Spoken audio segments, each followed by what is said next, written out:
He will manipulate you, and you will not even guess he has changed. He repents, he understood everything and will not do it again. When your partner, after scandals, aggression, and other unworthy behavior, after you left, will come to you, will you forgive him? According to statistics, yes. Because the victim of abuse can return to his abuser again and again.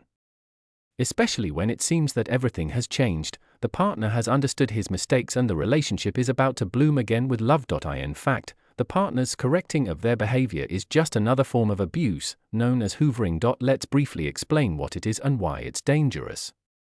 Most people don't even recognize this type of emotional abuse. Sometimes, genuine remorse is mistaken for hoovering. What is the hoovering technique, vacuum cleaner technique, in the context of an abusive relationship? The hoovering technique involves an abuser who, after the victim leaves, begins to idealize themselves, show remorse, and attempt to win the victim back through a honeymoon period and other manipulations. Look, an abuser is unable to control their emotions, and they experience emotions only through the emotions of their victim. They also love control, and when they lose that control, they lose their minds. And the cycle of abuse begins again.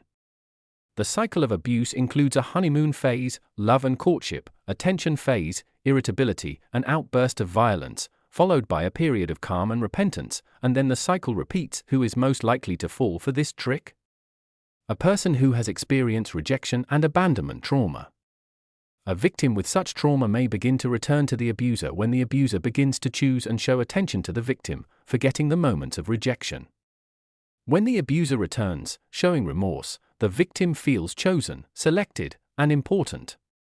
Unfortunately, sometimes these stories end with more than just psychological abuse. What is recommended for women to avoid becoming a victim of abuse?